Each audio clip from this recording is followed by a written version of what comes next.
আসসালামু আলাইকুম। প্রিয় ইতালি ভিসা প্রত্যাশী ভুক্তভোগী সহযোদ্ধাগণ। আশা করি আল্লাহ তাআলার অশেষ রহমতে আপনারা সবাই ভালো আছেন। প্রিয় বন্ধুরা আজকে আমাদের ভুক্তভোগীদের কয়েকটি কষ্টের কথা বলবো। আশা করি সবাই মনোযোগ সহকারে একটু শোনার চেষ্টা করবেন। বিশেষ করে আমরা যারা ২০২৩ সাল থেকে আজ অবধি ইতালি ভিসার জন্য ভোগান্তির শিকার হচ্ছি অথবা ইতালি ভিসার জন্য এখন অবধি অপেক্ষমান আছি। আচ্ছা আমাদের দোষটা কোথায় বলতে পারবেন আপনারা? আমরা ইউরোপে যাব, আমাদের পরিবার পরিজন ভালো থাকবে, আমরা নিজের একটু ভালো থাকবো। সেই স্বপ্ন দেখাটা কি আমাদের দোষ ছিল? একজন পুরুষ মানুষ কিন্তু তার নিজের জন্য স্বপ্ন দেখে না। একজন পুরুষ মানুষের স্বপ্নগুলো সাজানো হয় তার পরিবারকে কেন্দ্র করে। একজন পুরুষ মানুষ তার নিজের জন্য কখনোই কিছু করে না। একজন পুরুষ মানুষ তার পরিবারকে নিয়েই তার দুনিয়াটাকে সাজায়। আচ্ছা আমাদের এই জিনিসটা কি ভুল ছিল? এই যে আমরা ২টা বছর ভোগান্তির শিকার হচ্ছি, আমাদের সাথে সাথে আমাদের পরিবারগুলো ভোগান্তির শিকার হচ্ছে। আচ্ছা আমাদের পরিবারগুলো কি দোষ করছে?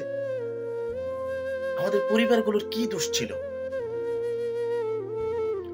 এখন কথা হচ্ছে আচ্ছা যারা আমাদেরকে নিবেন বলে আশ্বাস দিয়েছিলেন, যারা আমাদেরকে নিবেন বলে আমাদেরকে নলস্তা দিয়েছেন, মাধ্যম বলি অথবা দালাল বলি যাই বলি, আপনাদের কাছে একটা প্রশ্ন। আচ্ছা আপনারা যে আমাদেরকে নিবেন বলে আশ্বাস দিয়েছিলেন, মানে আপনারা কি আমাদেরকে ফ্রি নিবেন বলে আশ্বাস দিয়েছেন? আপনারা আমাদের থেকে একটা অ্যামাউন্ট নিবেন, সেটার বিনিময়ে আমাদেরকে নিবেন। আচ্ছা টাকা নিয়ে অথবা বিনিময়ে কাজ করবেন, সেইখানে কেন আপনারা ২ নাম্বারই করবেন বলেন তো? আপনারা কাউকে ২ নাম্বার নলস্তার ধরাই দিলেন, কাউকে ২ নাম্বার রিসিভতা ধরাই দিলেন, মানে আবেদনই করেন নাই। আবার কাউকে অরিজিনাল নলস্তা দিলেন, কিন্তু এমন নলস্তাই দিলেন যে মালিকের ক্ষমতা আছে ২ জন নেওয়ার, সেই মালিকের নামে নলস্তা তুললেন ১০টা। আচ্ছা এই কাজগুলো যে আপনারা করেছেন, টাকার জন্যই তো করেছেন না? ২টা টাকার জন্যই তো করেছেন। আচ্ছা টাকা কি পৃথিবীর সব সুখ? টাকা দিয়ে কি পৃথিবীর সব সুখ কিনা যায় বলেন তো? এই যে মানুষগুলোর সাথে ২ নাম্বারই করলেন, এই যে মানুষগুলোকে ভোগান্তিতে ফেলে রাখলেন ২টা বছর, অথবা এই মানুষগুলোর সাথে সাথে যে এই মানুষগুলোর পরিবারগুলো যে ভোগান্তির শিকার হলো, এইগুলোকে আপনাদের মনুষ্যত্বকে একটু নাড়া দেয় না? আপনাদের বিবেককে কি একটু নাড়া দেয় না? এই যে হাজার হাজার যুবকের আর্তনাদ, যুবক তো আমরা আছি, আর তার আমাদের সাথে সাথে মধ্যবয়সী অনেক ভুক্তভোগী আছে। এই যে হাজার হাজার মানুষের আর্তনাদ, হাহাকার, এইগুলোকে আপনাদের অন্তর কাঁপে না? কাঁপে না আপনাদের অন্তর? আচ্ছা আপনারা দালালি করেন, আমাদের সমস্যা নাই। আপনারা দালালি করেন, আপনারা আমাদেরকে টাকা নিছেন, আমাদের থেকে দালালি করেন, টাকার বিনিময় তো করতেছেন। টাকার বিনিময় কেন ২ নাম্বারিটা করবেন? আমার প্রশ্ন এটা, কেন ২ নাম্বারি করবেন? এই যে আমাদেরকে ভোগান্তিগুলো দিলেন, আপনি তো একটু ভোগান্তির শিকার হন নাই। আপনি তো আপনার পরিবার নিয়ে, আপনার বাচ্চা-কাচ্চা নিয়ে আপনারা সুখে শান্তিতে আছেন।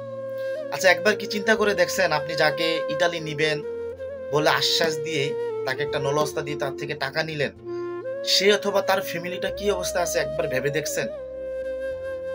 আপনার বিবেক কি একবার নাড়া দিছে? আপনার অন্তর কি একবার নাড়া দিছে যে আমি যার থেকে টাকা নিলাম তাকে ইতালিতে আনবো আশ্বাস দিয়ে, দীর্ঘ ২টা বছর সে ভোগান্তির শিকার হচ্ছে, তার ফ্যামিলি অথবা সে কিভাবে আছে একদিন খবর নিয়েছেন? এটা কি আপনার দায়িত্বের মধ্যে পড়ে না?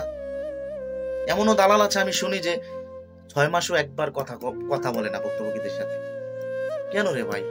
আপনি তো টাকা নিছেন আমাদের থেকে, আমাদেরকে ইতালি নিবেন বলে। আপনার সাথে তো আমাদের এমন কন্টাক্ট না, আপনি একটা নলস্তা ধরাই দিবেন, আপনার সব দায়িত্ব শেষ। আপনি ইতালি নেওয়া অব্দি তো আপনার দায়িত্বটা ছিল, ঠিক না? এই যে কাজগুলো করলেন, এগুলো কি আপনারা বিচার হবে না? আপনারা কি বিচারের আওতায় আসবেন না? হ্যাঁ, আমাদের হয়তোবা ক্ষমতা নাই যে আপনাদেরকে বিচারের আওতায় আনা, কিন্তু উপরেও তো একজন আছে ভাই। এই দুনিয়াতে এগুলোর বিচার হবে ভাই। এই কথাগুলো বলতে আমার খুবই কষ্ট হচ্ছে, কিন্তু এই দুনিয়াতে আপনাদের বিচার হবে ভাই। এই দুনিয়াতে আপনাদের বিচার হবে। এখন আপনার পরিবার পরিজন নিয়ে সুখের দিন কাটাচ্ছেন না? আমরা যারা ভুক্তভোগী আছি, আমরা যেভাবে দিন কাটাচ্ছি, এই সিচুয়েশনটা আপনারই হতে পারে, আপনার হবে ভাই, হবে। এই মানুষের হাহাকার, এই আর্তনাদ, এই অভিশাপগুলো বিফলে যাবে না, কখনই যাবে না, কখনই বিফলে যাবে না। এত হাজার হাজার মানুষকে ভোয়াইলেন আপনারা, গুটিকো একটা দালাল অথবা মাধ্যম, যাই বলি। অনেকে বলে থাকেন আসলে মাধ্যমে তো কোনো দোষ নাই। কেন ভাই মাধ্যমের দোষ নাই কেন বলেন তো? কেন দোষ নাই মাধ্যমের? মাধ্যম আমার কাছ থেকে কেন টাকা নিছে? সে আমাকে ইতালি পৌঁছাবে। এখন ওইখানে কি প্রবলেম থাকবে না থাকবে সেটা তার বিষয়। হ্যাঁ, সাডেনলি একটা প্রবলেম হয়ে গেছে, এটা নিজেদের মধ্যে তো একটা কমিউনিকেশন থাকা দরকার। এখন কোনো দালাল যে 6 মাসও একবার যোগাযোগ করে না, তাহলে এটা এটা কেমন ধরনের হলো? এখানে কি মাধ্যমের কোনো দায়বদ্ধতা থাকে না? অবশ্যই থাকে। শুনেন, আসলে পুরুষ মানুষ সহজে কান্না করে না। আর যে পুরুষ কান্না করে, মনে করবেন সে আসলে অভিনয় করছে না, এই কান্নাটা তার ভিতর থেকে আসছে। পুরুষ মানুষ কখনো কান্নার অভিনয় করতে পারে না। তো আপনারা যারা দালাল আছেন, আপনাদেরকে একটা কথা বলি, আসলে শোনেন, টাকার লোভেই তো করছেন এগুলো। টাকা দুনিয়ার সবকিছু না রে ভাই। টাকা দিয়ে দুনিয়ার সবকিছু কিনা যায় না, টাকা দিয়ে সুখী থাকা যায় না। টাকায় যদি দুনিয়ার সব সুখ হতো, আপনি পৃথিবীর বড় বড় ধনীদের দিকে একটু তাকান। কয় টাকার মালিক হয়েছেন আপনি? আপনি 2 নাম্বারি করে কত টাকা নিছেন? 10 লাখ, 20 লাখ, সর্বোচ্চ 50 লাখ নিছেন আপনি। এগুলো টাকাতে দুনিয়ার সুখ না ভাই। এই মানুষগুলোকে যে কষ্ট দিছেন, এই মানুষগুলোর পরিবারগুলোকে যে কষ্ট দিছেন, এগুলোর বিচার হবে ভাই। এগুলো আল্লাহ একদিন না একদিন বিচার করবে, ইনশাল্লাহ বিচার করবে। এগুলো আর মানুষের সাথে করিয়েন না, এগুলো আর ভুক্তভোগীদের সাথে করিয়েন না। এখনো সময় আছে।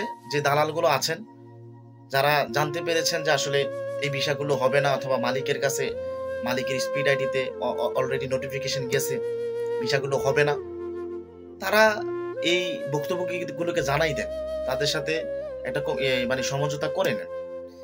2 নাম্বারিটা আর বেশি বাড়াইয়েন না, বুঝছেন? আর বাড়াইয়েন না, ঠিক আছে? বেশি কিছু বললাম না, এতটুকুই বললাম। আসলে ভিতরের কষ্টটা কেউ বুঝবে না। যারা প্রকৃত ভুক্তভোগী, তাদের ভিতরের কষ্টটা কেউ বুঝবে না। আর মুখে কথা বলে ভিতরের কষ্ট উপলব্ধি করানো যায় না অন্যজনকে, ঠিক আছে? তো ভালো থাকবেন সবাই। আর আমরা যারা ভুক্তভোগী আছি, আমাদের উদ্দেশ্যে একটা কথাই বলা, যে ভাই আসলে আমরা একটা জিনিস মেনে নিতে হবে, যে আসলে রিজিকের মালিক হচ্ছে আল্লাহ। আমাদের হয়তো বা ভাগ্যে এরকমটা ছিল, কারণ আমাদের উদ্দেশ্য তো অসৎ ছিল না, আমাদের উদ্দেশ্য তো সৎ ছিল ভাই।